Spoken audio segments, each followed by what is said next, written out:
Well, good evening, ladies and gentlemen. On behalf of St James Ethics Centre, the Wheeler Centre, The Age, the City of Melbourne and the ABC and AMP, our sponsors, I'd like to welcome you to the Melbourne Town Hall for the third debate in this year's series of Intelligence Squared debates. Tonight we are gathered on the traditional lands of the Kulin Nation, and I'd like personally to acknowledge them and pay my respects to their traditional owners. I'd also like to pay my respects to their elders and to the elders of any other communities who may be here today. My name is Simon Longstaff. I'm the Executive Director of St James Ethics Centre, and it's my privilege to chair tonight's debate. The topic for tonight's debate before the House is that there is no justification for risking Australian lives in Afghanistan. There are, of course, many reasons why one might risk lives in Afghanistan, but the proposition tonight is that there is no justification, not just reasons, but justification for risking those lives. I'd like to introduce to you now our speakers. I'll introduce each side, those for the affirmative as a group and those for the negative, and ask you to greet them all as a group when I've done so for each side. The first speaker for the affirmative is Kellie Tranter. She's practised as a lawyer for more than a decade and established a legal practice in her hometown of Maitland in New South Wales in 2003. She stood as an independent candidate for Maitland in the 2011 New South Wales election, endorsed by the anti-corruption fighter John Hatton. Kellie's delivered addresses and chaired workshops on issues such as climate change, human rights at both a local and international conference level. Her activism on empowering women globally has been acknowledged by the Women's Electoral Lobby. Kellie's been a regular contributor of political and social commentary in relation to the war in Afghanistan to websites such as ABC's The Drum, The National Times and Online Opinion. She's joined by Raoul Heinrichs, who is the Sir Arthur Tanguy Doctoral Scholar at the Strategic and Defence Studies Centre at the Australian National University.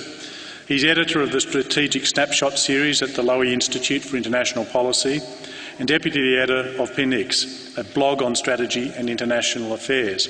Throughout 2007, Raoul worked on foreign and security policy in the office of the then opposition leader, Kevin Rudd. And last but not least is actually a living Australian legend, Eva Cox, who I think everybody here will know.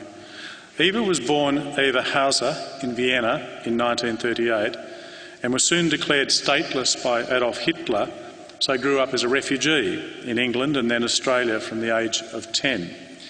She remembers being cross in kindergarten that boys were offered drums and girls only offered the tambourine or triangle.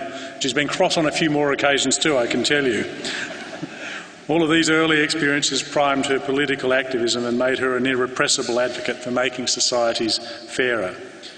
She's an unabashed feminist, passionately promotes inclusive, diverse and equitable ways of living together. She was the ABC Boyer Lecturer in 1995 and gave a stunning series of lectures on making societies more civil. Eva's been recognised in a number of ways, and this is a small number of them, as Australian Humanist of the Year, a distinguished alumnus of the University of New South Wales, and the Edna Grand Stirrer Award, which is perhaps the one she's most proud of. She's recently honoured by being picked for a postage stamp for an Australian legend. Would you please welcome all of our speakers on the affirmative.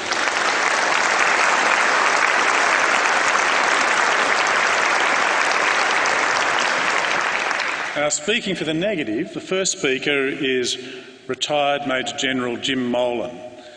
Jim retired from the Australian Army in July 2008 after serving for 40 years.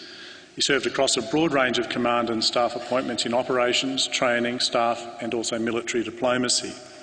In April 2004, Major General Molan was deployed for a year to Iraq as the Coalition's Chief of Operations during a period of continuous and intense combat. For distinguished command and leadership in action in Iraq, Major General Molan was awarded the Distinguished Service Cross by the Australian Government and the Legion of Merit by the United States Government. In August 2008, General Molan published his book, Running the War in Iraq, which has been a bestseller. In retirement, General Molan is a commentator on security and military issues in the Australian print and electronic media. He runs the Advanced Campaigning module at the Australian Defence College, and when not managing, he remains involved with business interests and indulges in a passion for flying. He's joined by Sonia Ziaee, who was born in 1984 in Kabul, in Afghanistan. Due to the war in her country, she and her family had to flee to Pakistan twice, where she completed her schooling. Sonia is the only female director on the board of directors of one of the private logistic companies in Afghanistan.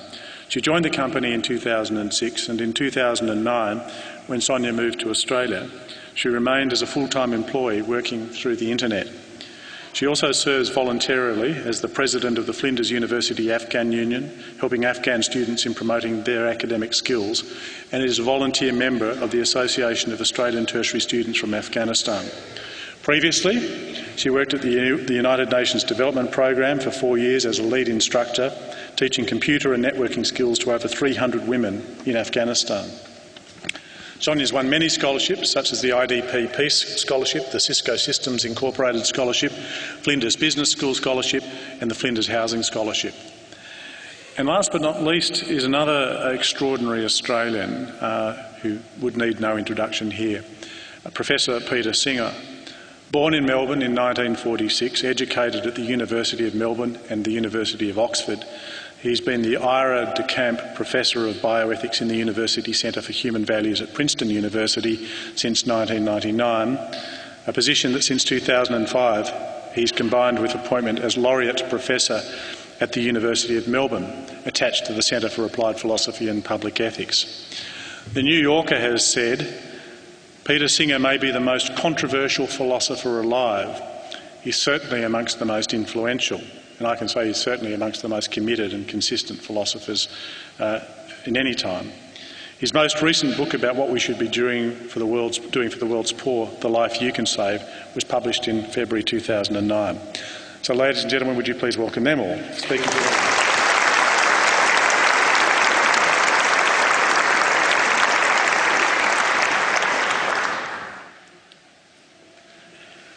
Ladies and gentlemen, the proposition before this House is that there's no justification for risking Australian lives in Afghanistan. I now invite Kellie Tranter to address this House with her arguments for the affirmative. Kellie Tranter.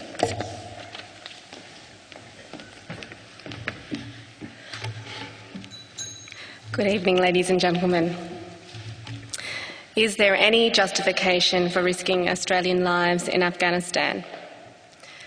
Informed by 27 years in the CIA and 4.5 years as US Secretary of Defence, Robert Gates said earlier this year that most governments lie to each other. That's the way business gets done. That candid admission may surprise some of you, but it's a fundamental premise to bear in mind during this debate. There's little point in rehashing the initial justifications for risking Australian lives in Afghanistan, but I'd like to note 3 historical matters that are often overlooked. 1. The invasion of Afghanistan commenced on the 7th of October 2001 without the authorisation of a specific UN Security Council resolution. The United States and the UK claim to rely on a right of self-defence.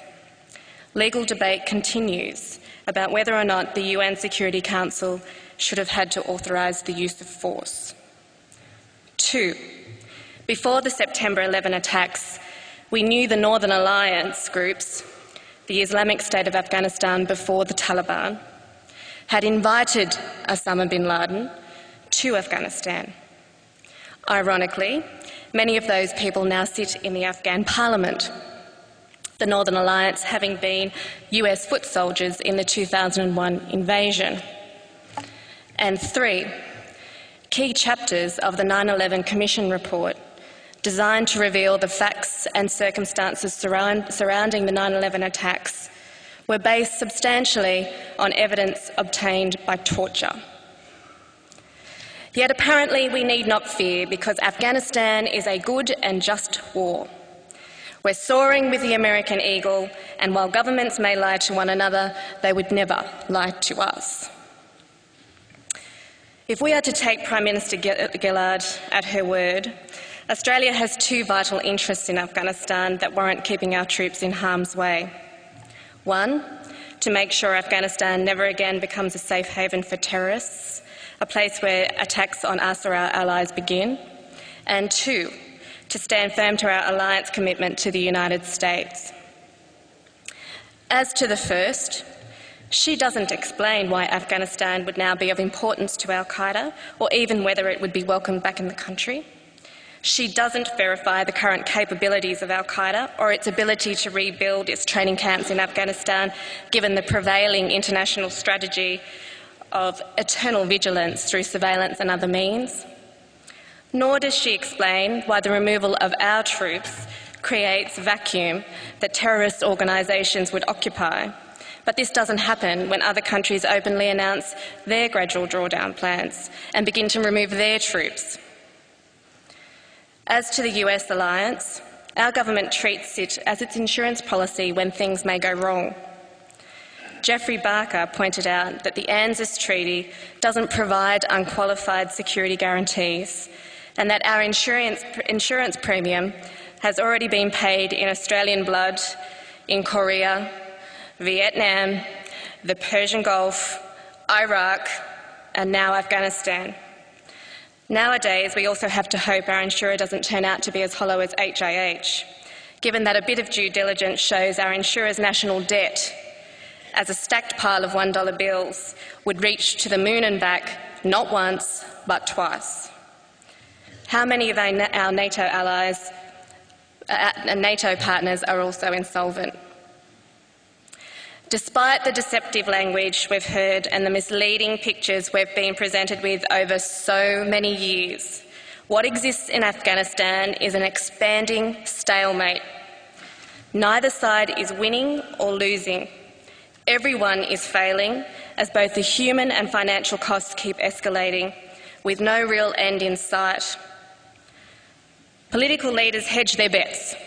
They say bringing our soldiers home is contingent upon conditions on the ground, but they never give us details.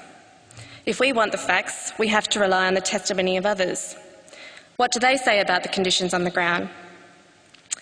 Just last week, the Defence Committee for former Afghan politician Malalai Joya wrote to me, confirming that the security situation in Uruzgan is deteriorating. Civilian casualties are increasing. Women in particular are being deprived of health services. Girls' access to education is limited. And that the 6 key drug traffickers in the country are from Uruzgan province. Add to that, International Red Cross reports that access to those in need is at its worst in 3 decades. And the UN warning that 7 million Afghans will go hungry without more aid, and we start to get a feeling for the conditions on the ground.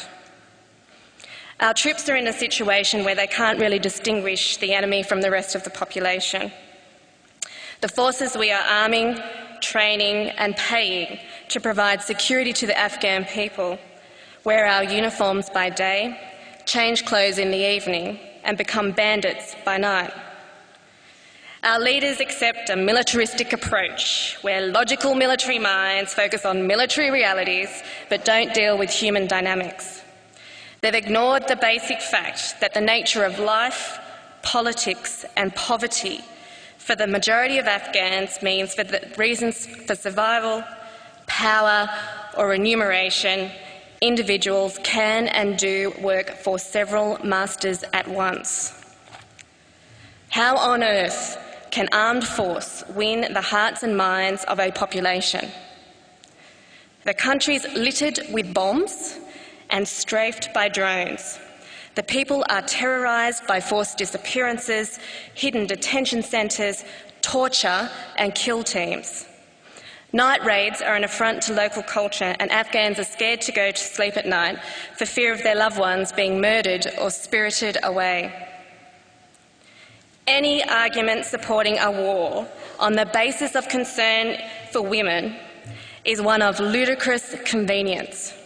It's pulled out of the hat by politicians to try to help them justify an otherwise untenable position. They are such fraudsters. Did they care when Afghan women were being treated like dogs by the Northern Alliance? Will they care about the women of Afghanistan when we begin to withdraw our troops? Where is their compassion for the Afghan women seeking refuge in Australia? The truth is we've done far too many things wrong in Afghanistan. We ignored the lessons to be learned from the Soviet invasion. We've never fully appreciated the ethnic, cultural and religious context we've sent our troops to work in. There are generations of Afghans who have never known peace. We've failed to grasp that the Taliban isn't a unitary, homogenous entity able to generate a unity of effort. It's a motley crew of tribes and individuals with a wide range of demands. Some are moderates, some ideologues, some conservatives. Others are simply aggrieved by the sense of being occupied and angry about civilian casualties and the affronts to their national, family and personal senses of honour and dignity that occurred daily in the conduct of counterinsurgency operations. We've continued to ignore the advice that Afghanistan is a proxy war, that Pakistan might withdraw its support for the Taliban and India for Karzai if the Kashmir dispute could be resolved. We tolerate the funding of the Taliban and al-Qaeda by Pakistan and other American allies. We've militarised aid, which makes seeking assistance from either side in the conflict almost as dangerous for Afghans as going without it. We've not acknowledged the government we've been propping up will never have the respect or moral support of the Afghan people, that we are creating a military without a state, or that elections stacked the parliament with drug lords, warlords and war criminals instead of bringing democracy. And we've accepted that shooting at the people we're trying to negotiate with is rational foreplay to a political settlement. Some people argue that if we hadn't intervened and the Taliban was still in power, there would have been even more violence and death. But that's speculation that doesn't bear on the rights and wrongs of entering this war or of maintaining it. If we want less violence and death, then perhaps we should urge our allies to stop arming repressive regimes in all corners of the globe, while simultaneously proclaiming a campaign for democracy and against tyranny. Last week, I asked a group of Hazara friends, well, they told me that for as long as the US and its allies remain in Afghanistan, the Taliban alliance will hold together to fight the common enemy. Our presence is actually a unifying force. Yet our government stubbornly refuses to admit to the utter futility of our involvement in this war. Our soldiers don't give their lives in Afghanistan.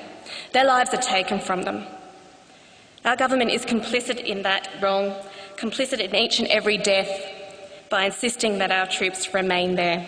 There is no justification. Thank you.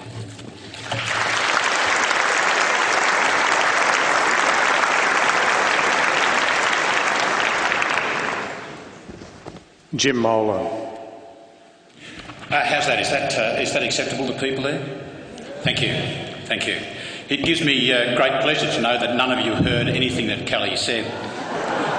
But she did introduce me, and I accept the introduction with great pride as being the logical military mind.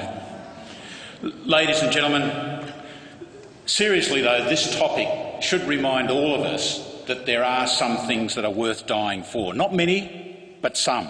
Defending our values and beliefs, perhaps. Protecting and assisting people less fortunate than ourselves, and confronting evil. But let's think about it for a while. It's not an unusual thing for Australians to risk their lives in foreign countries. The names of these countries could roll off all our tongues. And it's not just military lives that are at risk, it's civilian lives as well. But the question that this debate addresses, quite specifically, is why Afghanistan? No nation in the world, no matter how good its intentions, can assist every other nation that has a problem. Priorities, of course, must be set. But, as others have said, just because you cannot do good everywhere doesn't mean that you should not do good somewhere. Ladies and gentlemen, Afghanistan currently is our somewhere. This is a deceptively simple topic, but it is quite specific. The topic is not just about the risk to military lives, but about the risk to all Australian lives in Afghanistan. No other interpretation is possible. It is not about the past. Why we went there 10 years ago for the purposes of this debate is irrelevant. This debate is about a present which has Australians already in Afghanistan. It's not about how well the war has been run or indeed the overall tragedy of war. But let me say that the consequences of agreeing with the affirmative that there is no justification for risking Australian lives in Afghanistan is that all Australians leave Afghanistan now, and we will show you that precipitately leaving Afghanistan has real consequences. We, the negative, believe that there is justification for the risk of Australian lives in Afghanistan for humanitarian reasons, for alliance reasons, for reasons related to our own self-interest here in Australia, and because the consequences, local, regional and international, of precipitate withdrawal are significant. I'll concentrate on a few of these issues, but our second speaker will describe for you the humanitarian benefit that comes from the risking of Australian lives, at least until the Afghans can look after their own security. She will show you how much good our presence in Afghanistan can do, and that is justification.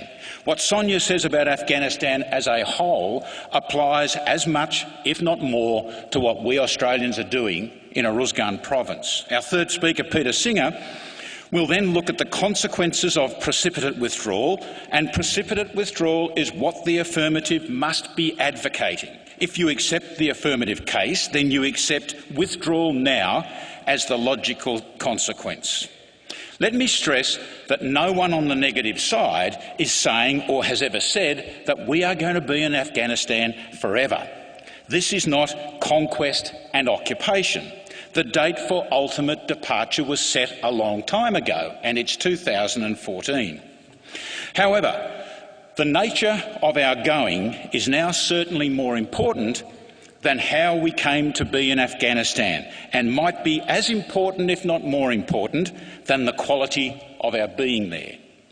Now, you might feel sorry for the affirmative. To win in this debate with this particular topic, the affirmative have to convince you that there is absolutely no justification for risking any Australian lives, civil or military, at all in Afghanistan. They cannot allow you to believe that there might just be a little bit of justification somewhere out there. If they do, they're on our side. Also, I ask you to please remember that it is irrelevant to this debate if our government's publicly stated justification is imperfect or even dumb, as indeed it might be.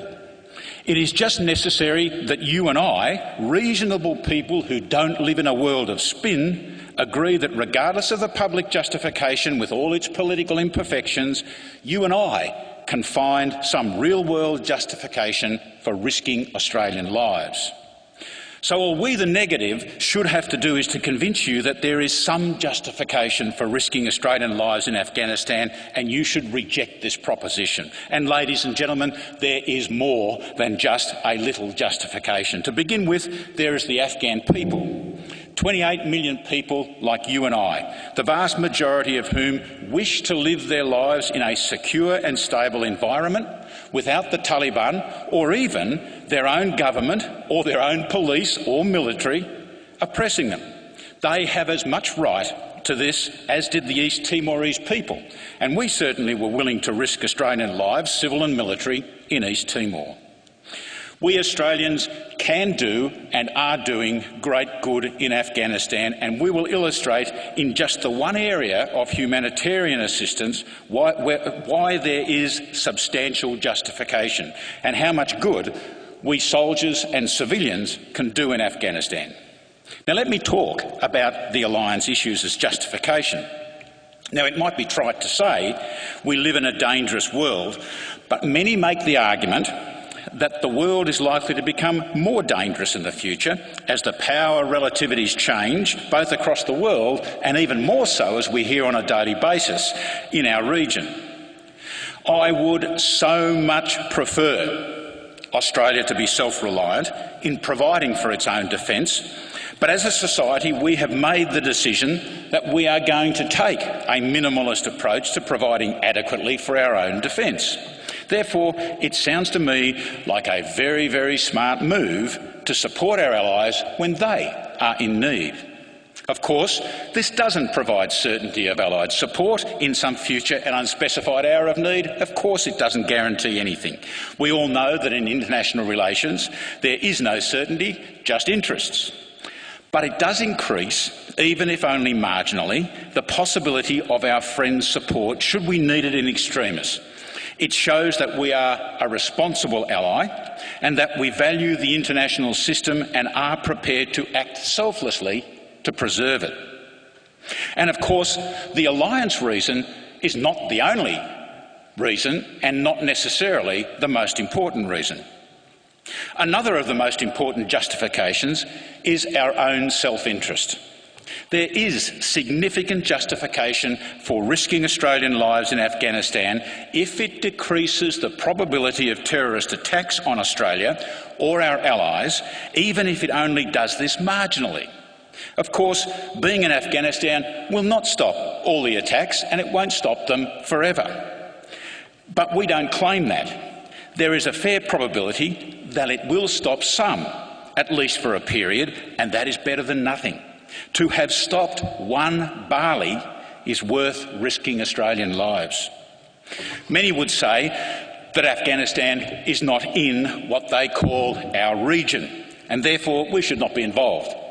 The same people define our region to be something like a polite arc across the north of the Australian continent. This is not Australia's region. This is not where threats to our self-determination and prosperity come from. This is not the source of our wealth. This is not only where people are suffering and need our help. Our region is as far away as the Middle East, across South Asia, including Afghanistan, Pakistan and India, through the Indian Ocean into Southeast Asia and the South China Sea up to North Asia and North America. Afghanistan is by no means the furthest away.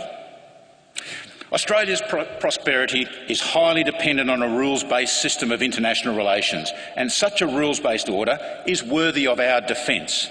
The best thing that we can do for the stability of places like Pakistan, a nuclear-armed Pakistan, is to achieve some degree of success in Afghanistan. The existence of Afghanistan, even as an imperfectly governed nation based on imperfect democracy, and Afghanistan which represents no threat to its neighbours, is not a base for terrorism and has sufficient internal stability to allow its people to prosper, and where the rule of law applies even imperfectly, will assist regional stability significantly. There is a fair chance that Afghanistan will be like that, and that chance will improve significantly as long as we don't leave too soon. Ladies and gentlemen, I do not know if Afghanistan will win their war, but our job as the interventionist force is to put the Afghans into the best possible position. This is an honourable role for Australians.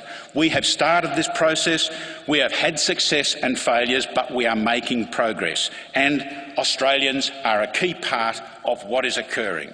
There is justification for risking Australian lives in Afghanistan.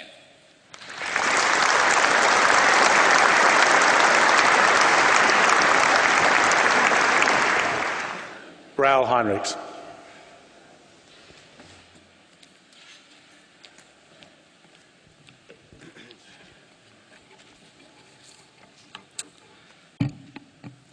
First of all, First of all, I'd like to thank the Wheeler Centre for hosting this debate and for inviting me to speak among such a distinguished group.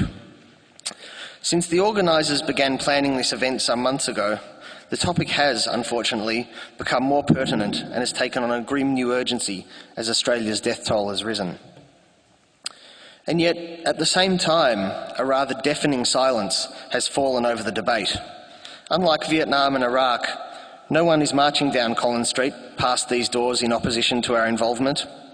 After 10 years of war, we seem to have become quietly anaesthetised to a steady trickle of casualties, partly because of the relatively small number so far, partly because a bipartisan political consensus has emerged, which neither the Prime Minister or the opposition leader, or indeed our military, is willing to upset, and partly because from World War I to Korea to Vietnam and Iraq, Embroiling ourselves in faraway wars of marginal cause has become par for the course, a kind of national pathology that in turn stems from a deep-seated fear of isolation and abandonment.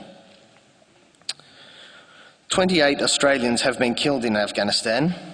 At the current rate, barring any major adjustments to the tasks they perform, at least another 40 will be killed by the time our mission is due to end sometime around mid-2014. Of course, there's also the hidden price. Hundreds have been wounded and maimed, some horrendously. Many more will live forever with post-traumatic stress disorder and with the other debilitating mental scars of their prolonged exposure to war. This is the senseless human cost of our involvement in Afghanistan. What I hope to demonstrate tonight is that our government's primary justifications for it, the need to fight terrorism and discharge our humanitarian responsibilities, are disingenuous and largely baseless, and even if they were sincere, would not provide a compelling rationale for risking Australian lives. Australia's true objective, demonstrating our loyalty to the United States and consolidating our status as a steadfast ally, has already been achieved. The alliance can be preserved, even bolstered, without risking Australian lives. Allow me to elaborate. Firstly, when it comes to terrorism, Australia has no direct or vital security interests in Afghanistan, despite what we're told, and leaving Afghanistan would not exacerbate the terrorist threat to Australia. According to Prime Minister Julia Gillard, the aim is to prevent Afghanistan again becoming a safe haven and training ground for terrorists. But this no longer makes much sense. Osama bin Laden is dead. Al-Qaeda barely exists in Afghanistan. Some months ago, then CIA Director Leon Panetta estimated there to be fewer than 100 Al-Qaeda members there. Al-Qaeda has hit hard times, yet to the extent that it does continue to exist, it has carved out sanctuaries in Pakistan, Yemen, Somalia and Iraq. Consider, for example, the two most recent large-scale terrorist plots, the attempted bombing of an American aircraft on Christmas Day 2009, and in May 1 year later, an attempt to bomb New York's Times Square. These plots originated not in Afghanistan, but in Yemen and Pakistan, respectively. So why the preoccupation with Afghanistan? For Australia, this isn't about terrorism. If the terrorist threat was as acute, as direct as it is made out to be after each military funeral, we would in fact be doing much more in Afghanistan. In fact, Australia's primary approach to counter-terrorism in this region, which treats the problem more like a criminal conspiracy than a military threat, is actually one of the great unsung success stories of the war on terror. With its primary focus on border security, intelligence gathering, tactful regional diplomacy and de-radicalisation programs, it is this approach, not rampaging across Central Asia, which has allowed our government to help degrade terrorist networks across Southeast Asia and substantially lessen the terrorist threat to Australians. Secondly, we shouldn't kid ourselves that we're fighting in Afghanistan for humanitarian reasons, to help Afghan women, to stave off the imposition of the Taliban's radical Islamic doctrine, or to facilitate human rights. Our rather unfeeling national discussion over a handful of Afghan asylum seekers, especially over the most suitable place in the Pacific to dump them, puts paid to that notion. In particular, our willingness to freeze their claims and, most recently, to begin removing them from our shores. All of this belies the idea that humanitarian motives drive our intervention in Afghanistan. But there's a deeper, more fundamental problem with the idea that we should stay in Afghanistan to improve the lot of the Afghan people. For one thing, any attempt would demand a level of commitment greatly out of proportion to any national interests at stake. For another, it's become impossible. Despite our best efforts, the broader situation on the ground is hopeless. This is not due to incompetence or lack of heart, nor does it reflect some callous indifference to the awful situation that a Western defeat portends. Rather, it's because of the profound asymmetry of the conflict. Whereas the Taliban can win just by surviving, by hanging on, a coalition victory requires the fulfilment of a dizzying array of tasks. As one US military officer once said to me up at the Lowy Institute, "We may have the watches, but the Taliban has the time." The unfortunate reality is that it's now just a matter of time before a deal is cut that brings the Taliban into government and cedes to them vast power and territory, most likely in the euphemistic name of a political solution or reintegration. Defeat, unfortunately, is at hand. Other countries have recognised this futility and have been quicker to respond than we have. The Dutch have gone. Canada will be out soon. Germany begins its withdrawal in December. And of course, Barack Obama has begun the US drawdown, scheduled to be complete by 2014. Many more Australians will be dead. And for what? Finally, if it's not about terrorism or humanitarianism, that just leaves the US alliance as the sole reason for being there. This is, and always has been, the fundamental driver of Australia's role in Afghanistan. Many people remain reluctant to acknowledge this, and the government itself is squeamish about using the cold logic of alliance management as the public justification for war. There's something inherently disquieting about the thought of putting Australian lives on the line for a war in which we have no direct interest, simply to boost our credentials as a loyal ally. Yet that's exactly what we do. But something's gone wrong. Alliance management is all about symbolism.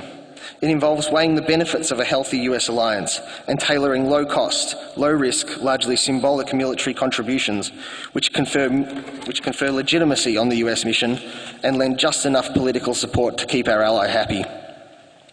When the costs get too high, when Australians are being killed in increasing numbers, you know we're not doing it right. There's no need to die for symbolism. The government needs to accept that in a situation such as Afghanistan, where no vital interests are at stake, and where the alliance will be on solid footing regardless of what we do, the preservation of even a small number of Australian lives is paramount. As such, the PM will need to negotiate Australia's withdrawal, and, in the meantime, a new set of rules that minimise the risk to Australian personnel. This is not as hard as it sounds. John Howard was fervently committed to the alliance, yet he shaped Australia's 5-year deployment to Iraq in just such a way. Not a single Australian was killed in action in Iraq, and this was not just good luck. It was because there were sharp limits on the tasks Australians were allowed to perform. And so it should be with Afghanistan. For Gillard, all of this will require real courage, leadership and diplomatic skill. For some, even slight adjustments to Australia's role will elicit cries that the PM risks ruining the alliance. She should pay no attention.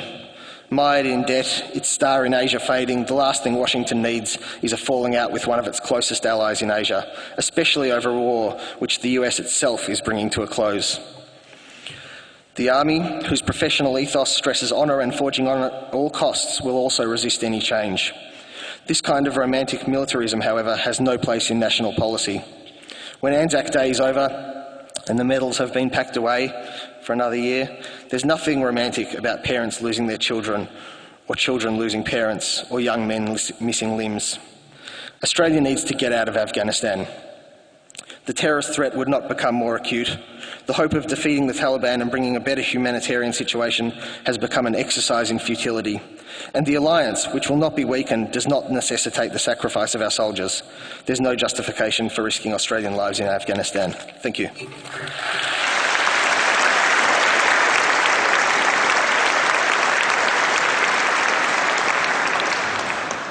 Sonia Ziaee.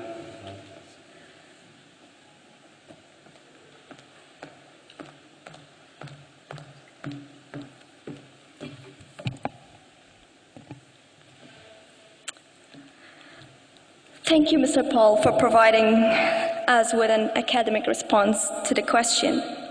Well, my response must necessarily be deeply personal, not theoretical, because I'm a child of war. I was born in 1984 in Kabul when the Soviet Union had been ruling my country for 5 years. It was a further 5 years rule before they withdrew. My early childhood was therefore filled with the images of Soviet troops and the stories of the dead and disappearances. We were taught as children to be very careful for every word we say outside the house. There was no freedom to run and play. Within months of the Soviet withdrawal, civil war had broken out. We could not walk the streets for the fear of rockets and guns. When the rocket hit next door and killed my neighbor, my father fashioned a coffin from the smashed timber crates lying in the street. These are my childhood memories. And when the second rocket shredded my mom's new fridge, which was her pride, with shrapnel, we refilled it, leaving our breakfast half-eaten on the table. My mother carried me on the foot from Kabul to Peshawar.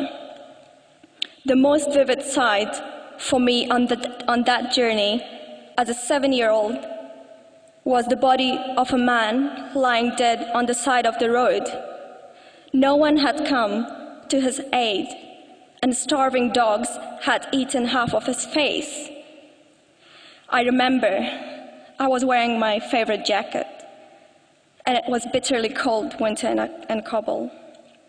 If you leave us to our own resources now, our children for generations to come will be seeing the faces of dead people on the side of the roads, and dogs will continue to feast on the corpses.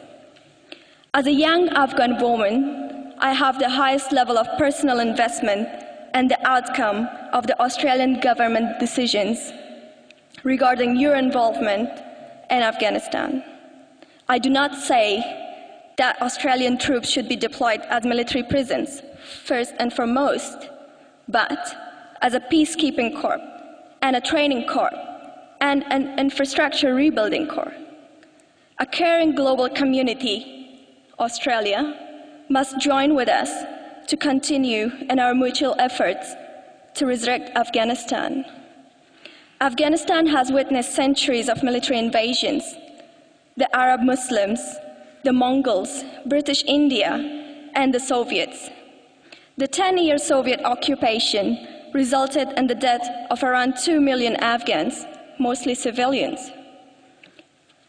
Up to 10 million Afghans fled the country to Pakistan and Iran as refugees. 2 million Afghans were displaced in their own country. Half of all the refugees around the world were Afghans, and I was one of them. At 7 years old, I was working to support my family financially on the streets of Rawalpindi in Pakistan. In 1996, the Taliban took over Afghanistan. My family had returned to Kabul in that same year. Under the Taliban, my school was suddenly closed, and it was really hard for me as a child to understand the reasons behind it. I could no longer step out into the street without a burqa and a mahram. Indeed, after being apprehended on the first day of the Taliban takeover for not wearing a burqa, and my father being told that the next time I was seen outside without a burqa, the Talib would beat the bottom of my feet with the stock of his gun. I did not venture outside again, and I was only 12 years old. It was not until the Taliban proved unreliable but supporting the 9/11 attack that the state saw fit to invade Afghanistan in 2011. Having bombed the country and made its point, the USA retreated to focus on Iraq, and my country was left in chaos with minimal external support. We, the ordinary Afghan people, were now subject to a country already in ruin, with a highly conservative element vying for power. We had been deserted for years, which allowed for the rise of conservatism and terrorist trainings across the country. The people of Afghanistan lacked sustainable access to clean water. Rural households were chronically food insecure. It was considered the second most dangerous country for women and has long had the highest child mortality rate. Your presence in Afghanistan in recent years has assisted in instituting new structures that build up military, political, and aid priorities. Many Australian organizations have created hugely positive change for the ordinary Afghans, such as Afghan-Australian Development Organization, AusAid, Habitat for Humanity Australia, World Vision Australia, and numerous smaller organizations. As an example of what your country and others have helped us to achieve we have a dramatic increase in school enrollments from around 1 million in 2001, none of whom were girls, to 6 million today, 1/3 of whom are girls. A significant increase in the availability of basic health services, the rehabilitation of 10,000 kilometers of rural roads, and many more improvements that we don't hear on the media at all. That's why we all say there is no justification for Australians losing their lives in Afghanistan. This has only been possible as a result of the presence of foreign military forces in my country. When our country is left to manage its own affairs after decades of war and destruction, it falls into civil war. The result of this is the loss of human life and dignity, and the creation of conditions that allow for invasion of criminally insane groups like Taliban that murder the opportunities for women and girls such as myself. Without the stabilizing influence of the Allied forces in Afghanistan, no matter how difficult a situation this creates, chaos and war continue unabated.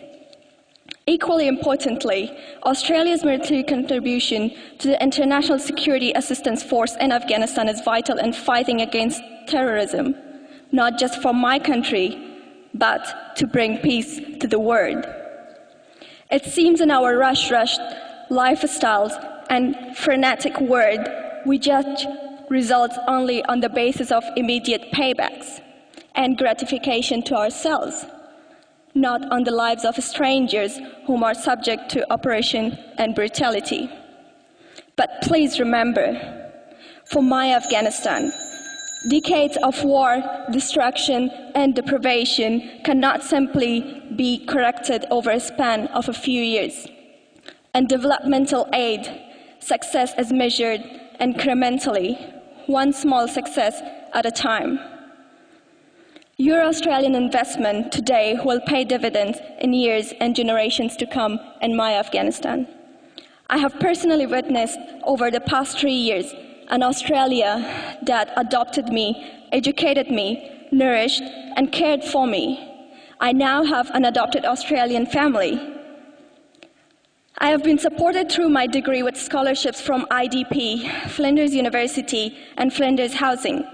The richness of my own education and global understanding is a direct result of the generosity of Australian people and is not available to my sisters and brothers in Afghanistan.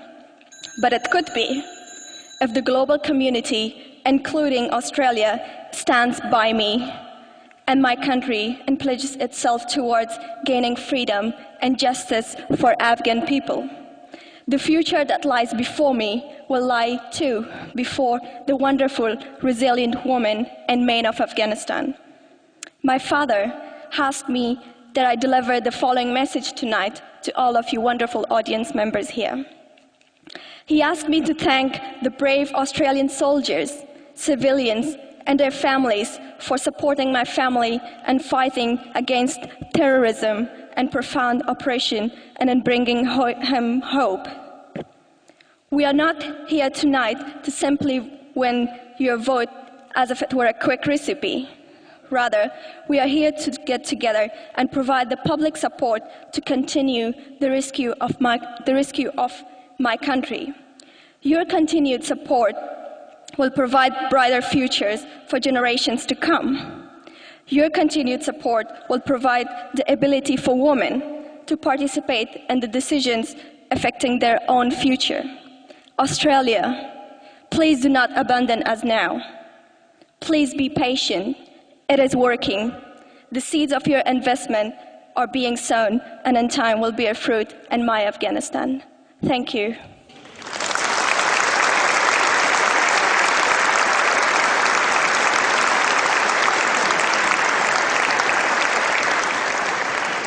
Eva Cox. It's very difficult following somebody who talks from personal experience, but in the reading I've been doing, I do appreciate what Sonia has said. but I'm not sure that the claim she's making can actually be met by the 1,500 or so people that we have there and under the circumstances we have them.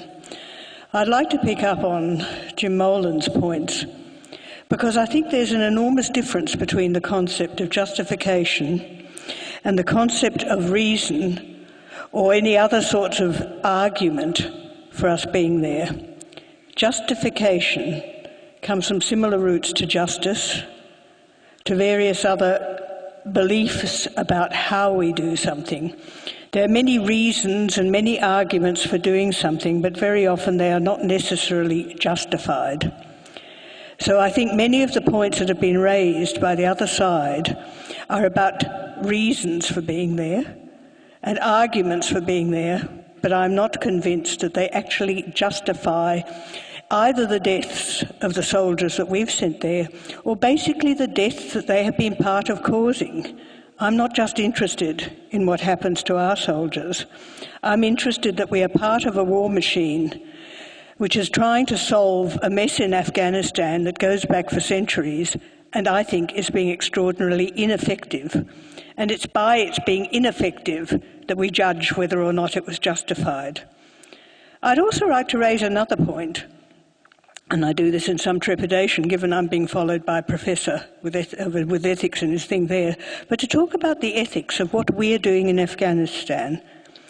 Who are we to tell the Afghans what democracy, in particular democracy in terms of fairness and justice, really means? I think what's happening in Australia, and in the past week, what we've done in making an agreement with Malaysia of sending one of ours back for 4 of theirs or 5 of theirs, is an extraordinary move away from any sort of concept of fairness and justice and democracy that I actually believe in. I think we're being hypocritical when we go there. Jim Molan can talk about how we die for our values. Well, if we had some decent values in some of these areas, maybe that would be more convincing. But some of the things that we have been doing, some of the obnoxious things that we are doing to refugees who in many cases run away from the situation that the last speaker turned about, I think undermines our own ethical stance and possibilities of ethical stances about why we're there. If we're going to go into a country like Afghanistan and some of the others that we have been into, wearing a banner saying we're here about democracy, I think we have to look at what the West means by democracy and what we're actually talking about when we go there. Democracy is not just the right to vote. Democracy comes with a whole lot of inbuilt ideas about rights and about fairness and about a good society and about living in certain ways. And I'm not so sure that the West is a very good advocate for that. What is very interesting about Afghanistan is the troops are nearly all Westerners. These are the people that colonized these areas in the first place. These are the people that set up NATO in order to fight against communism. These are the people that actually fought against the Russians and armed the Taliban and Al-Qaeda to fight communism when communism was seen as more of a threat than terrorism is today. What is the moral and ethical basis of us being there? It's an interesting question, and it's an interesting question which actually gets up into the issue of what we're actually doing there. Because one of the things that I think is quite striking, and I spent a bit of time looking at what we were doing there, trying to work out whether we made a sustainable difference to the well-being of the Afghans, is looking at the attitudes of Afghans to our involvement. I found a report from 2009 saying NATO and ISAF are perceived as killing civilians and failing to provide adequate security. The foreign aid efforts and reconstructive efforts seem to be seen as failures on the broad level, particularly in a high-threat, high-combat area where they should be most important. This is a summary taken from the work of Gary Langer and ABC News and an Afghan poll analysis from February 2009. In 2005, when we were first there, 83% of Afghanis expressed a favourable view of the United States, which was unheard of in a Muslim nature. By 2009, it had dropped to 47%, down 36 points, and accelerating with an 18-point drop in the USA approval in that year alone. For the first time, slightly more Afghans now see the USA unfavourably as favourably. That was 2009, so it's probably dropped even further by now. The number of who answered the questions who said that the US had performed well in Afghanistan has been more than halved, from 68% in 2005 to 32% now. This is not a very good record for the USA that we are slavishly following in our usual puppy dog fashion. The ratings of the NATO and ISAF forces are no better. 37% of Afghans in 2009 said most of the people in their area supported the Western forces. It was 67% in 2006, and 25% now say attacks on the US or NATO ISAF forces can be justified, double the level, 13% in 2006. So if you think we're making progress, I think we really do need to question that. Just 18% said the numbers of the USA and NATO ISAF forces, which of course Australia is part of, should be increased. Only 18% want them to be increased, 44% want the opposite, a decrease in the level of these forces. Civilian casualties of a USA and NATO ISAF airstrikes are a key irritant. 77% of Afghans call these strikes unacceptable and say the risk to civilians outweighs the value of these raids in fighting the Taliban. This is the voice of a lot of Afghani people. And in the survey, as I read on further, it said this was much higher in the provinces, not so much in Kabul, which there is a bit of a push together to do that. I think it's very hard for us to offer the justifications for being there. It's very hard to say, just because the US is our ally, we're there. We are a very small part of that, and in Uruzgan province there are serious issues about whether we're doing things very effectively. But generally, there's a thorough criticism of what goes on. The International Crisis Group very recently said, nearly a decade after the US-led military intervention began, little has been done to challenge the perverse incentives of continued conflict in Afghanistan. Insecurity in the billions of dollars has failed to significantly strengthen the state's capacity to provide security or basic services, and has instead, by progressively fusing the interests of political gatekeepers, insurgent commanders, provided new opportunities for criminals and insurgents to expand their influence inside the government. The economy is increasingly dominated by a criminal oligarchy of politically connected businessmen. On the surface, security conditions in the capital city seem relatively stable. The nexus between criminal enterprises, insurgent networks and corrupt political elites, however, is undermining Kabul's security and the Central Eastern Corridor. Afghan citizens, meanwhile, are squeezed on all sides by the government, insurgency and international forces. When you start looking at the fact that the Afghan people think we are failing, that the International Crisis Group thinks we are failing, that we preach justice and fairness, but we don't actually practice it ourselves in the way that we treat people like asylum seekers, I think it's very hard to justify our being there. It's justifications that count. I do not see that we have a single justification, even though we may have many reasons for being there. The reasons are essentially selfish, in terms of the fact that we're following the USA in the hope that they'll be nice to us if we ever need them in the future. We use the UN to justify things when we feel that it's worthwhile doing it. I don't accept Jim Molan's idea is if we do good in one area, it's worth the fact that we're stuffing up 55 other areas. It is not good enough. I think we have to seriously question whether or not we can justify being there, and as far as I'm concerned, there are many reasons why we're there, there are many arguments for being there, but there's not a single justification. Thank you.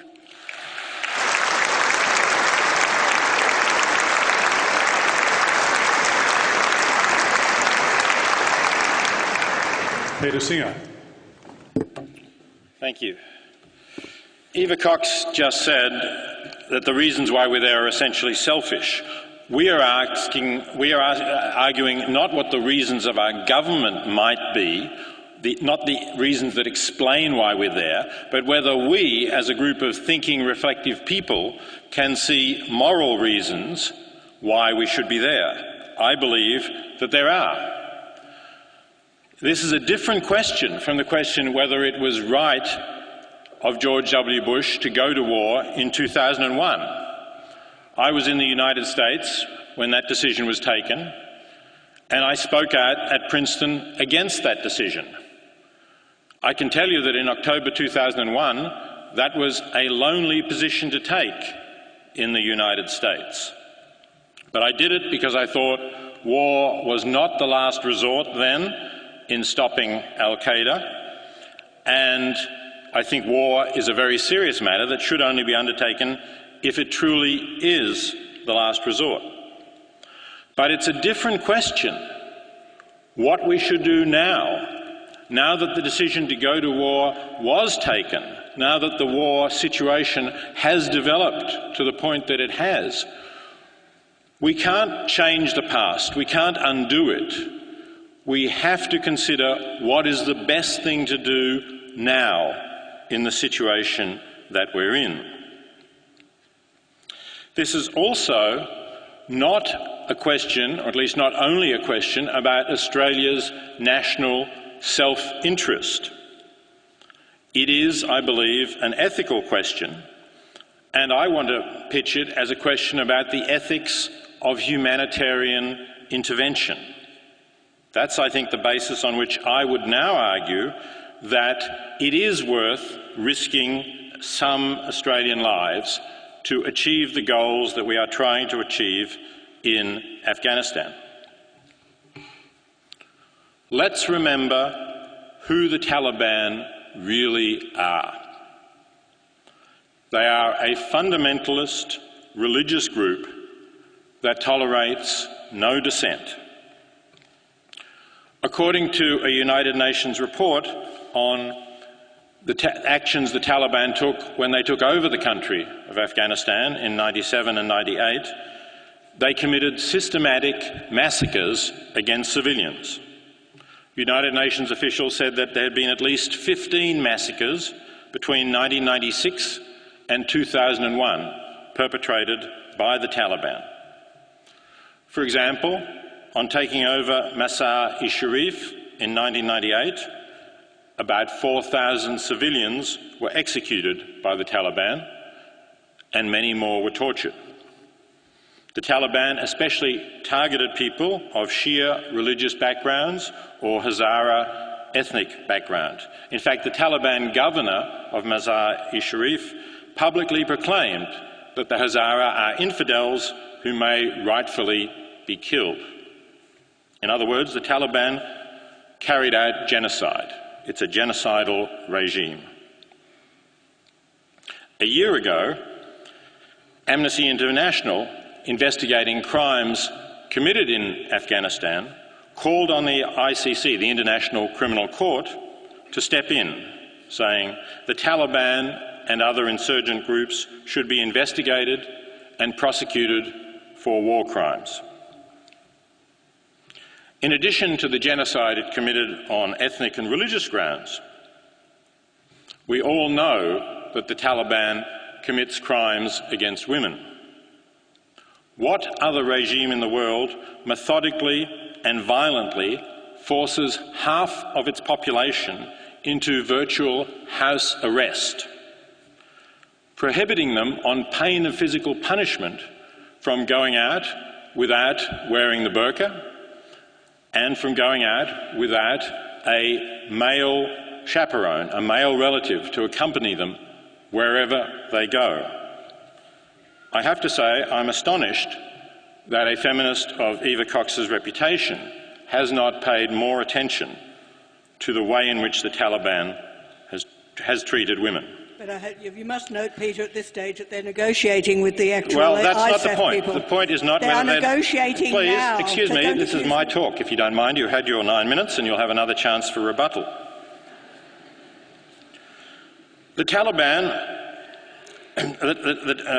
in addition to requiring women to wear the burqa, as Sonia said, They beat women who go out without it or who go out without a male chaperone. They also cut off the hands or arms of people they accuse of stealing without anything remotely resembling a fair judicial proceeding with the rights to a defence that we recognise and accept in our country. The Taliban now are explicitly targeting civilians. A recent United Nations report attributes 3/4 of the civilian casualties of the past year, this is not history, to Taliban activities, a total of 1,800 deaths. They have sent suicide bombers into supermarkets. They have placed bombs in girls' schools. That's the nature of their opposition to girls getting an education. They place bombs in girls' schools.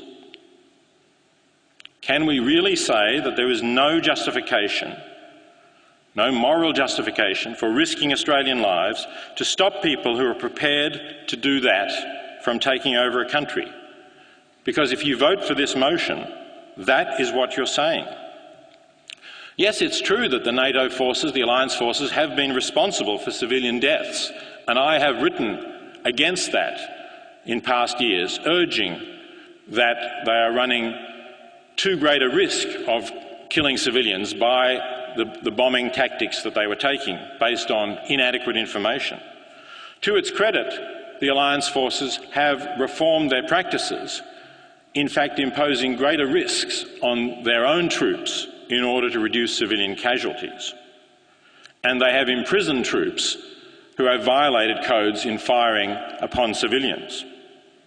Can you imagine the Taliban imprisoning troops who fire on civilians? The Taliban regard people as heroes who go and blow themselves up and put bombs in girls' schools. Note that since the Taliban also now targets aid workers and non-government organisation workers, if you're voting for this motion, you're saying there is no justification for Australian aid workers to be in Afghanistan, carrying out the kind of infrastructural improvements that Sonia described, because that is also risking Australian lives. Kellie Tranter said in her speech that women's access to healthcare and education is being limited in Afghanistan today. Yes, but when the Taliban take over, the limits on it now will be very modest indeed, because the Taliban believe that women should only go to school until they're 8 years old. That's all the education they need. Kellie also said that women's healthcare is suffering. But if the Taliban take over, women will not be able to get healthcare from a male physician. The Taliban do not think a man should be able to treat a woman. Raoul Heinrichs says that by 2014, many more Australians will be dead, and for what? I hope I've made it clear for what it's justifiable to risk a modest number of Australian lives. Eva Cox says most of the troops there are Western, as if somehow this is an imperial occupation. I scribbled a note to Jim Nolan because I didn't have the figures in my head. He tells me there are 350,000 Afghan government troops fighting against the Taliban, compared to 140,000 foreign troops. That doesn't sound like a foreign occupation to me. War is a terrible thing. It's a last resort. But the motives of our government, or its hypocrisy over the refugees and asylum seekers coming to Australia, which the other side have made a lot of play with, has nothing to do with this question. None of us here on this side are representing the government, supporting government policy. We are simply saying there is a moral justification for continuing to risk some Australian lives in this situation in order to prevent the much greater humanitarian tragedy that would be likely to follow if we allow the Taliban again to take over this country. Thank you.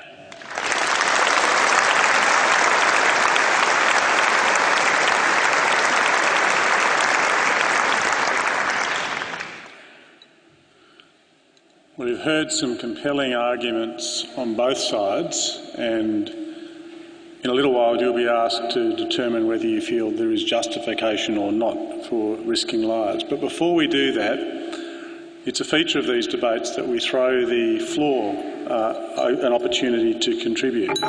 So there are two microphones, one in the aisleway over there, and you'll see a volunteer standing there, another one on this side. And it's an opportunity if you would like to speak for the motion or against the motion, and I'll take it in that order. If you'd like to speak for the motion, just make your way across. If there's no one who wants to speak for the motion, then we can have someone to speak against. Okay, if you're for the motion, come to the front. Okay. Your name? Patrick. Patrick, is it? Yeah. Okay, you need to speak into that microphone and your time begins now. Really for Peter Singer, a lot of the arguments seem to be based on the oppressive nature of the Taliban regime, but it seems to me that we see a similar nature in regimes such as, in countries such as Iran, where you have a repressive theocracy which practices oppression against women and which has been responsible for massacres against the civilian population as well. And yet Australia has no military presence in Iran. I was wondering what you make of that. Okay, well, I won't get him to respond now. We'll come back to it later. I'll get a few other speakers. You're speaking against the motion? I'm speaking for. Okay, I want somebody to speak against the motion. You're next. So, okay, your name, please. Hi, my name is Yasmin. I just want to say, when I was listening to all your speeches, I kept on looking back at the topic, and I just want to clarify, the topic is there is no justification for risking Australian lives, and I think one side is really talking about what is and what is happening, and I think when we're talking about it in relation to what is happening, there's a value in talking about what the justifications the government is giving and what is currently happening. However, the other side of the argument has convinced me that there can be justifications for the war, such as humanitarian aid and other such elements, and there can be justification for sending the military in, but I'm still not sure about the is. So I think it was right at the end that Peter Singer said that there currently are humanitarian aid going out there. So there is some justification going around, but then, yeah, it's just this element of can there be justification or is there? Okay, so you're right. The topic is that there is no, so you may have been convinced that there could possibly be, but unless you're convinced that there is actually justification now, you'd have to vote for the motion. But I also don't believe that we should be withdrawing our troops immediately, because it's just a... Right. That's your time. Okay. Chap behind you now, you're speaking for the motion. Yep. Your name, please. Hi, my name's Adam, and Peter Singer posed a challenge to mention any other nation that had oppressive laws, which he mentioned, which were Sharia law, for the record. And I'm kind of wondering that if it is so morally apprehensible for countries to have such laws, why we aren't currently occupying Saudi Arabia, apart from, of course, because of its massive oil reserves. Okay, Peter, there's a couple on that general theme. I don't know if you want to respond. Did you pick that up about what about the other countries which we're not invading that have got equivalent laws to those that you attributed to the Taliban? Yes, thank you for the chance. I would agree with what Jim Molan said right at the beginning. We can't do everything everywhere. And in fact, the countries that people mentioned, Iran and Saudi Arabia, indeed there would be, they have very powerful military forces. They're both larger, more powerful than Afghanistan. The costs of trying to bring justice to women in those countries would be vastly greater. I think you have to weigh the consequences. And as I said, we're already in Afghanistan. We are there. It is a case where we, I think, can try to stop that kind of regime returning. And probably, in fact, if you were to compare the Taliban regime in Afghanistan with those in Iran and Saudi Arabia, without making any excuses for the way those countries treat women, I think you would say that the Taliban was a worse regime. But probably Sonia can comment on that better than I can. Yes, I made the point when Peter was talking that actually ISAF is actually negotiating with the Taliban, so I'm not quite sure who we're actually potentially doing that. The Northern Alliance and a lot of the other people there are also equally or nearly equally revolting in terms of a lot of the women's stuff. And we don't do anything about Bahrain and the suppression of women in other things there because they've got oil. I mean, let's face it, this is, hardly a sort of moral justification. We'll head back to the floor for the moment. So you're speaking against the motion? Yes, I am. Yes, okay, your name? Hello, can you hear me? Oh, excellent. My name is Cern, and my question is for Ms. Tranter? Oh, excellent. You said in your speech, well, you employed a quote referring to our enemies in Afghanistan. Our presence is a unifying force.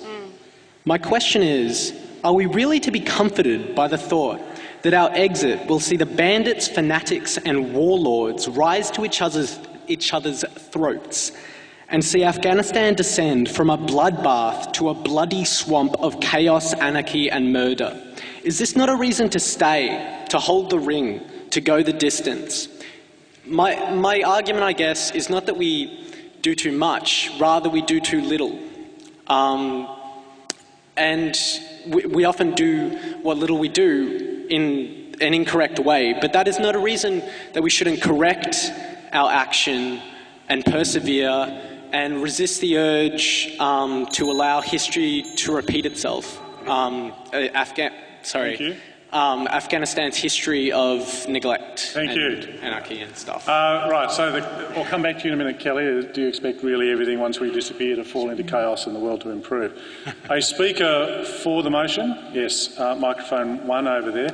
By the way, just to make it clear, you don't have to ask a question. You can just make a little speech of your own if you want to, for or against it. Hi, Josh, that's my name. So we have the people on the negative side saying that we can't withdraw our troops at the moment because, as the last speaker said, the country will descend into anarchy and all of the things that have been fought for will disappear.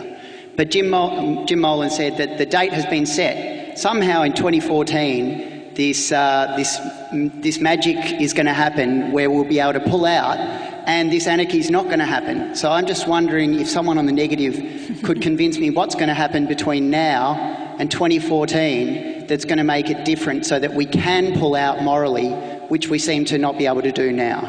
Great question. Right. Not yet, Jim, but I'll ask you, why are the magic fairies going to make it okay in 2014 but not now? Anybody want to speak against the motion? Hello, against? My name's Liz. Yep. Thank you. I'm aware that the Western forces interfered in Afghanistan in the mid-80s during the war with Russia, when Russia invaded. And the reason why the country then sort of deteriorated to such an extent was because the Russians pulled out and did absolutely nothing. They and we had provided them, we as Western countries had provided them with lots of arms. I'm concerned that if we withdraw now, the same thing will happen. Now, the problem is I don't approve of the war. I think the war was a bad thing in the first place, and I don't necessarily think that we're doing it right. However, I do think that pulling out now is certainly the wrong thing. We have participated in the destruction of this country, in the damage that's being done, and we have provided them with arms, and we have participated in producing generations of people damaged by war. We cannot now step back and say, it's okay, guys, you go and sort yourself out. We have a moral responsibility to participate in the repair. Thank you. Yeah, feel free to applaud people who make a good speech that you think captures a good point. Kelly, you were challenged a moment ago with this notion that you said, if only we get out of the way the unifying force that we provide to the Taliban in opposition to the presence of the US and its coalitions will break down. Why do you think that's true?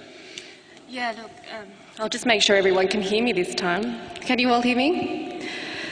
I think there are a few things to clear up. I think there have been a few sort of dishonest deviations. The Northern Alliance, which came before the Taliban, are really no different. And they are now occupying many of the positions in the Afghan parliament.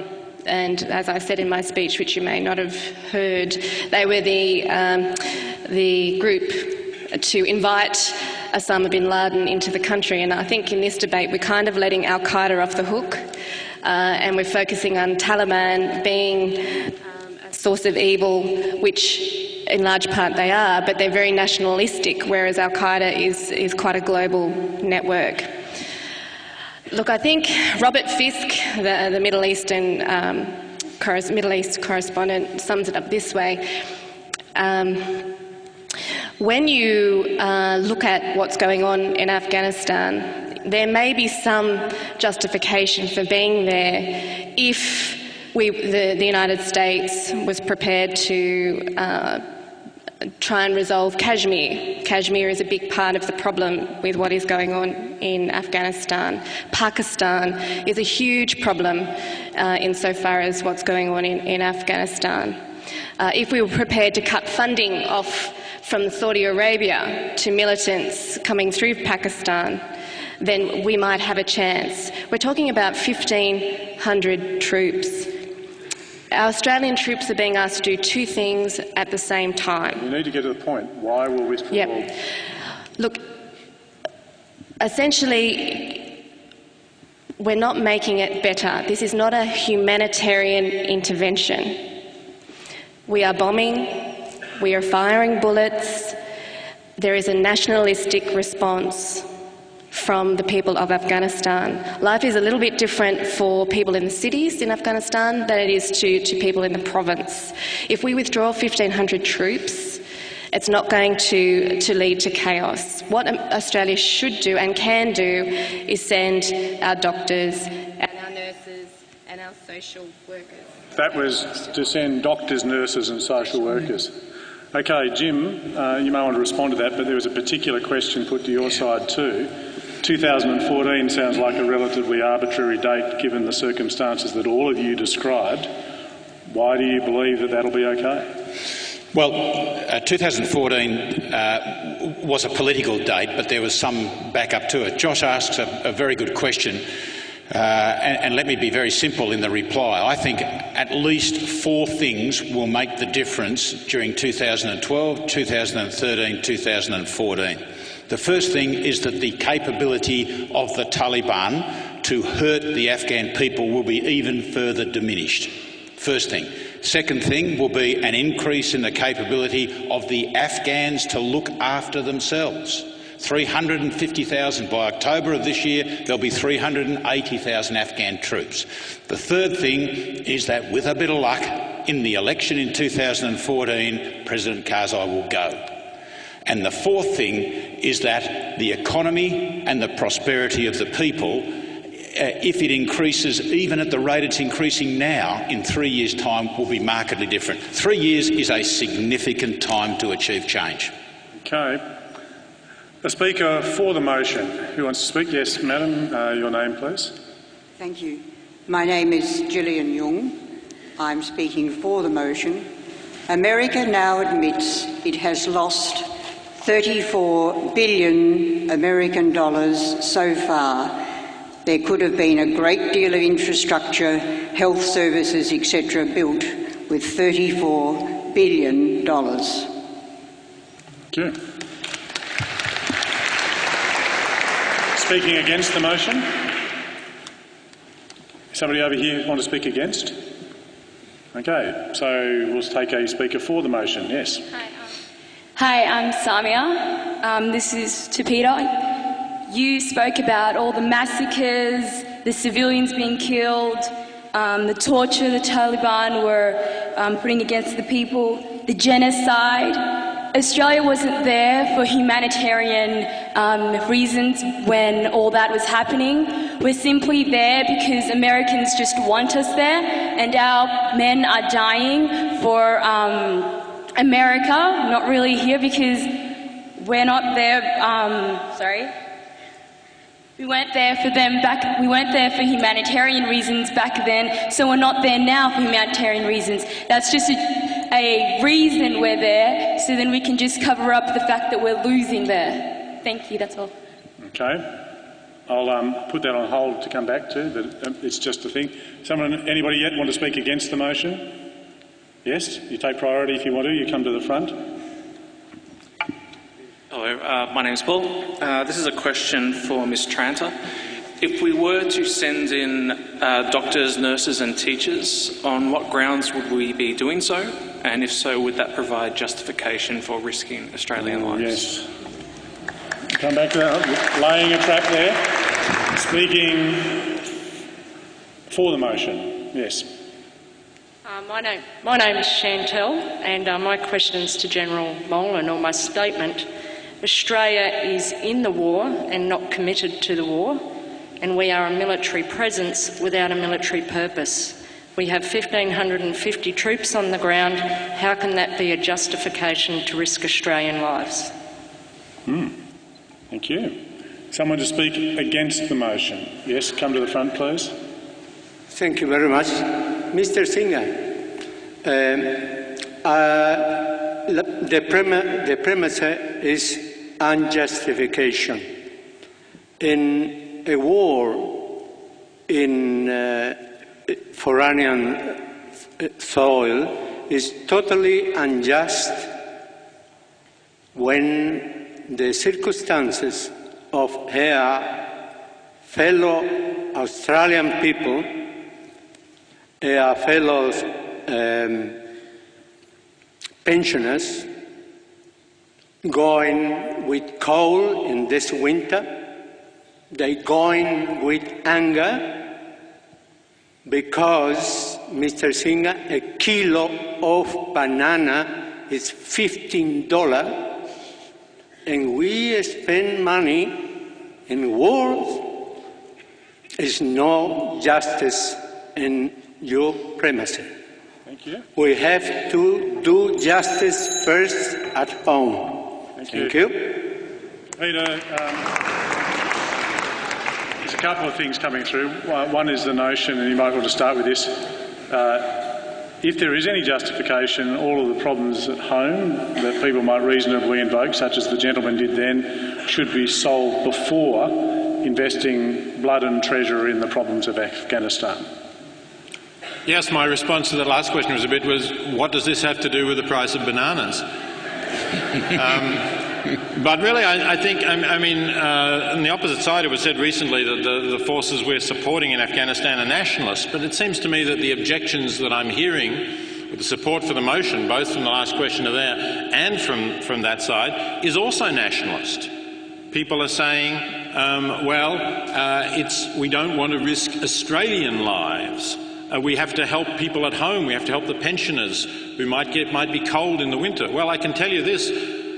You could have no heating whatsoever in Melbourne and you would still be vastly better off than the majority of people in Afghanistan.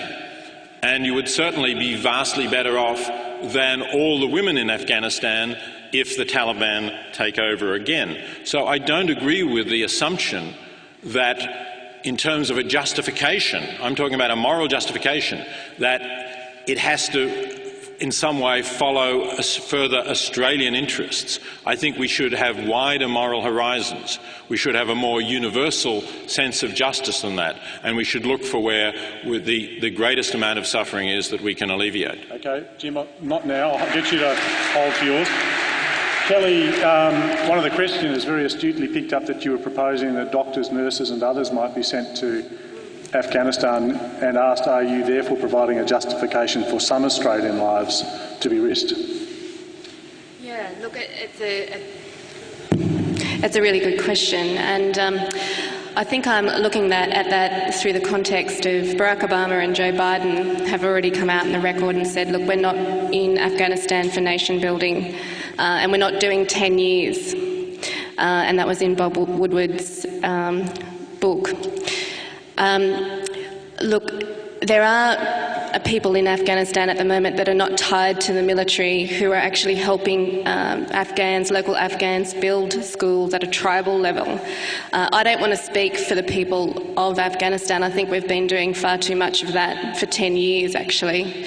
But when you do speak to people in Afghanistan, and I have, I think we don't give them enough credit for understanding what they need. And if we give them money and aid, they can build the schools themselves. We can provide training. It doesn't have to be on the ground over there, or it can be if we see fit. But we've got to work with them and build relationships. We are not making things better by giving aid to our troops and sending them into villages with food parcels or whatever, when it's an affront to local cultures, and it doesn't always filter through to the women and the children. And of course, if you're seen to take aid from troops, of course that lends to risk from the Taliban and others. It's not just the Taliban, by the way, it's also religious clerics or conservatives or anyone with sort of, a religious bent. So after we're done fighting the Taliban, that solves one problem. Then you have to say, okay, well, are we going to take on the drug lords and the warlords? Where does it end? We can do it much more diplomatically than we have. Okay, look, I'm only going to have time now for one more speaker on each side, and then we have to move to the vote and the summing up. So who wants to speak for the motion? Yes, the gentleman in the black coat, and then there'll be one person against. Are you against? I'm sorry, it'll have to be whoever's closest to the microphone who's against, and otherwise we will have exhausted the available time. So I'm sorry for those who've been lining up and haven't yet had a chance to speak.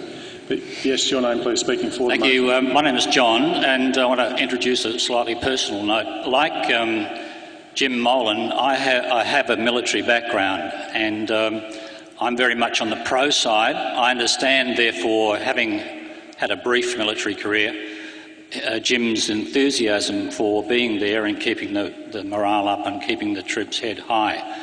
But I have the opposite view. In Vietnam, I was a junior infantry officer, and that's 40 years ago, and for every year thereafter and to this day, I regret having been in Vietnam and the reasons for our country sending us there. So I'm just saying, from a personal point of view as an ex-military person, it ain't necessarily so. I want to just question too Jim's point about the politics of it being irrelevant, and this is all about some sort of moral and ethical issue. I think it is the essence of politics of what we're talking about. And I guess my question and my musing point is, when will Australia have sufficient maturity and self-confidence to not follow the United States into overseas military adventures? Thank you.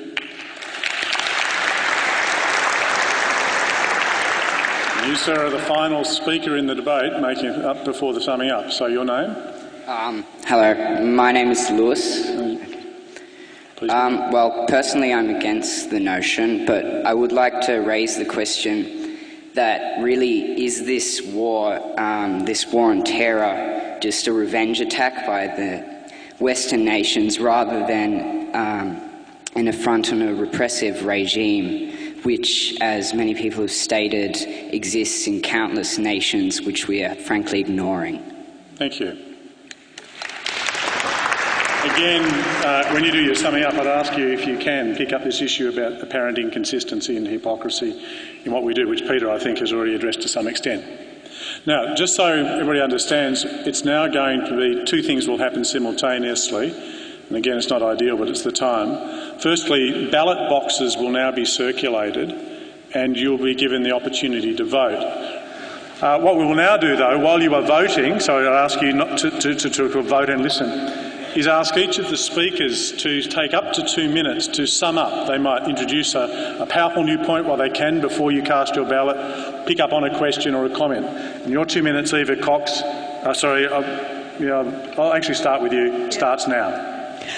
I'd just like to make the point, because Peter raised it, that feminism has been used and women's stuff has been used again and again from when Barbara Bush stood up and said we're going in there in order to save the women from the Taliban.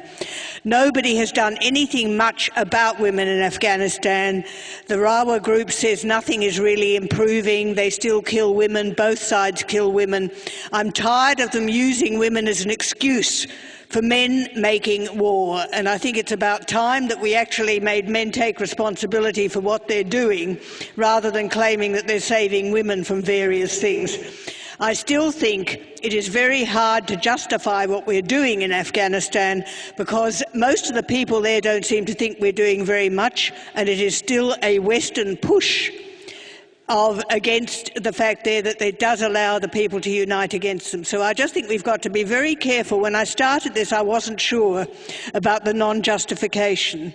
But the more I read, the more comfortable I am with the idea that we really can't justify hanging on to the USA's coattails in the way that we have in this particular fashion. And the whole thing in Afghanistan is an unholy mess, and unholy is the appropriate term, and I think the people ought to stop it.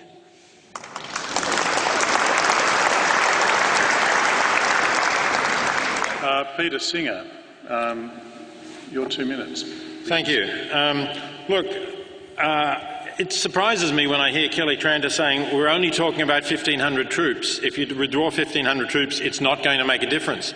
Doesn't that sound awfully like Tony Abbott on the carbon tax? That Australia's emissions can't really make that much difference. We're part of a larger enterprise that is trying to do some good, and I think that's important. Let me emphasise again, it's not what reasons Howard had for sending the troops there or Gillard has for keeping them there. It's whether there is a moral justification, and I believe there is. It's also not relevant, I think, whether there are terrible things that other regimes are doing elsewhere in the world. That's like the argument that said we shouldn't protect the people of Kosovo against Serbian attacks because the Russians are doing just as bad things to the people in Chechnya. Sure, maybe they were, but who wants a war with Russia, for God's sake? Right? I mean, you have to do what you can do, what is within your power to do, and it's good to protect the women of Afghanistan, even if we don't have the resources to ensure that women are treated well everywhere in the world. So I think that there is a clear moral justification for risking Australian lives. I think those points have been made well by some of the people in the floor debate, whether it's troops, whether it's doctors and civilian aid workers.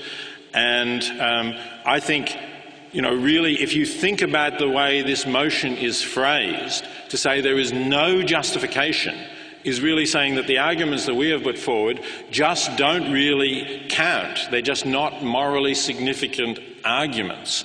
And I don't think that's possible to really say that. And that's why I'm on this side. You know, nothing to do with American coattails. I was opposed to the war in Vietnam. I was opposed, as I said, originally to the invasion of Afghanistan. I was certainly opposed to the invasion of Iraq and to the involvement of Australian troops in Iraq. But given that we're there, I think there is a moral justification for us staying there longer to try to finish the job. Thank you.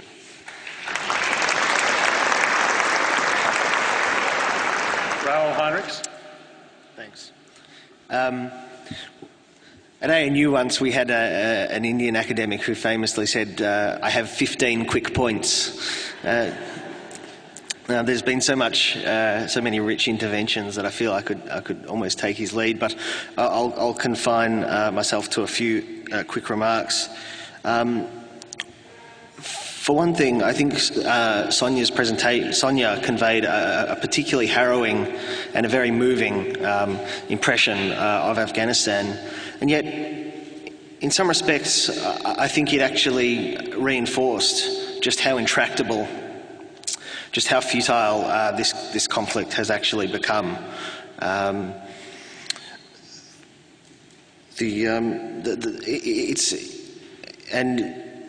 The problem, I think, is that, you know, in a society as dislocated as the one that she painted, I struggle to see how 1,500 Australian troops can make any difference whatsoever, plonked in the middle of Uruzgan province. This relates to a point that Jim made. Essentially that, you know, Australian forces are in Afghanistan to undergird Pakistani stability, to sustain a rules-based order, and to preserve our value system. And yet, what we didn't hear from Jim was how Australia's very minimal contribution, essentially a contribution designed to support an alliance in a symbolic way, actually contributes to the fulfilment of that objective, or by corollary, how the withdrawal of them would redound to their detriment. Finally, and this is, I'm probably entering into dangerous territory, taking Professor Singer on a philosophical point, but I think he did a good job of conveying a just cause. But when we talk about the just war doctrine, there's another criteria, and it says there has to be a reasonable prospect of success. Without that, you end up fighting for the sake of fighting. The war is guided by its own internal logic, like a football match. Now, the logical moral consequence, excuse me, of Peter Singer's argument seems to me that he'd be willing to countenance a massive escalation given of Australian forces, given the sort of moral imperatives that he outlined. Okay, thank you.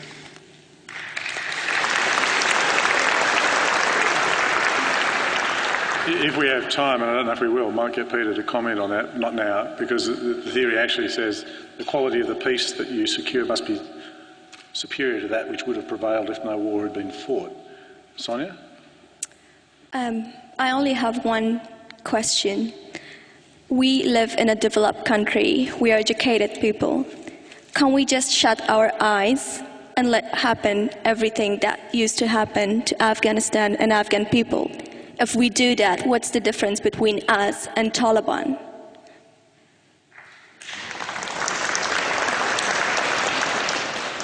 Kellie.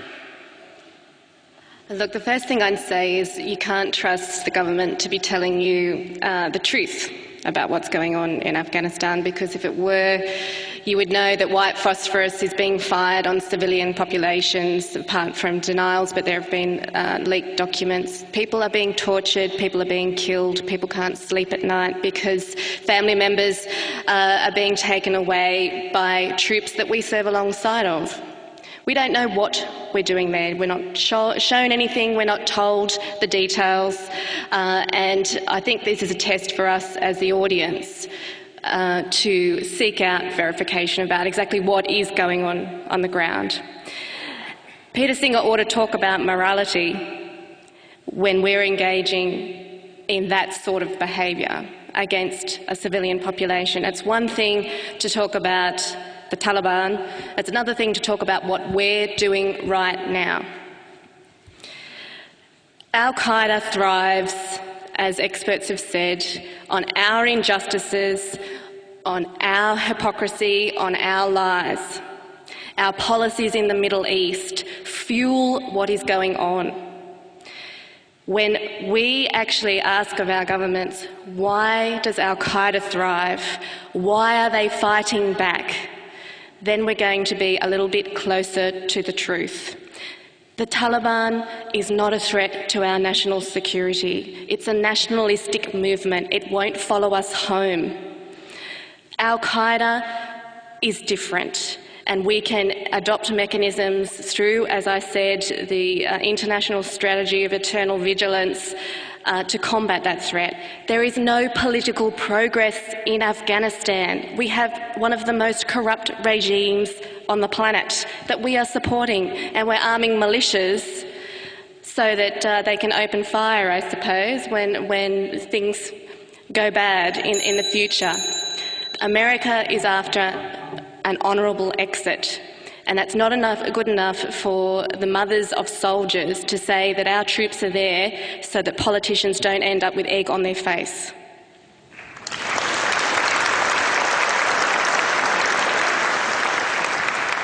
Jim Molan.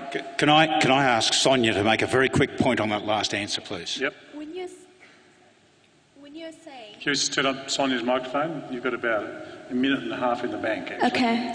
When you're saying Taliban is a national issue, does it mean Taliban was generated in Afghanistan? If that is what you mean, then why are we Afghans every day sacrificing hundreds and thousands of our lives fighting against this combat? Absolutely. I actually said that the Taliban are a nationalistic movement, so they don't actually fight wars beyond their borders. We saw that against the Soviets, we saw that against the British, so we're not going to have a member of the Taliban sitting in the audience ready to open fire. Al-Qaeda is a different proposition, and that is the reason we went into Afghanistan. The Taliban was not the reason, it was an ex post facto reason after the invasion, which wasn't authorised by a UN Security Council resolution. Jim Molan, your 2 minutes. We have wandered very broadly, there's no two ways about it. We wandered away from the topic, but it doesn't matter because these are extraordinarily big issues. The point that Raoul brought up about the just war, in my humble view, is an absolutely key issue. And it goes to the fact that a large percentage of our population believes this is an unwinnable war, therefore it cannot be justified under the just war theory, and therefore any justification of doing good would fail in the fact that you can't win, therefore you should give up, and why aren't you there now? That is only a view. If I came to you people and I said, I know that we are going to win the war in Afghanistan, you'd laugh me out of town. Why is it that people can, with such extraordinary confidence, say we cannot win in Afghanistan, yet those of us who may have a different view would be laughed out of town if we said we are going to win in Afghanistan? No one knows that, but the important point is that this is a debate about Australia. Australia, believe it or not, and ISAF as well, is not in Afghanistan to win the Afghanistan war. The only people who can win the Afghanistan war, or lose it, are the Afghan people sometime in the next 10, 15, 20 years. What our job as the interventionist forces are there to do is to set them up with the best chance of winning. Judge that in accordance with the just war theory, not whether the war is winnable or losable.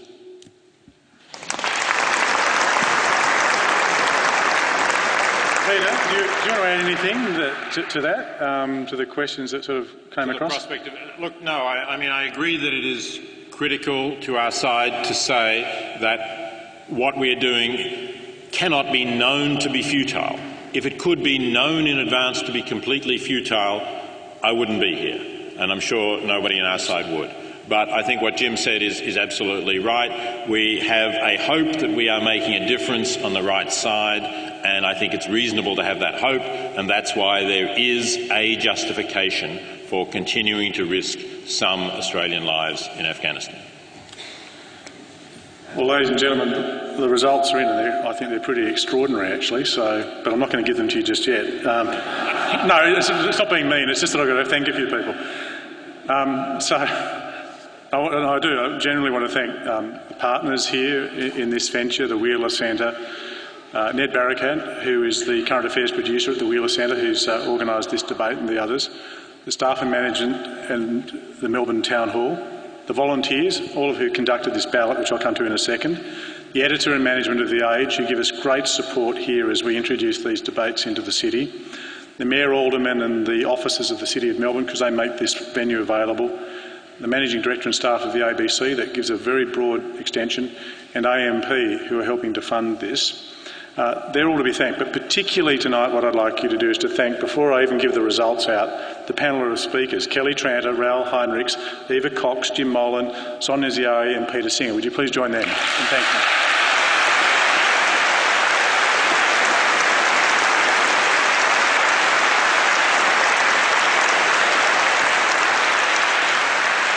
Okay, now here's the results for tonight. When you came into the auditorium and were asked in the pre-poll what you thought of the topic, this is how the figures stood. For the motion, 43%. Against the motion, 26%. And undecided, a whopping big 31% of you didn't know what you thought.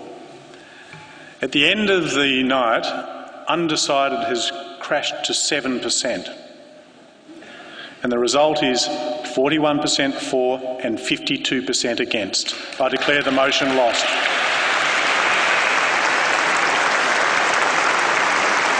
Ladies and gentlemen, thanks for your attendance. Thanks to all members of this House for your support and participation in the debate, which I now declare to be closed.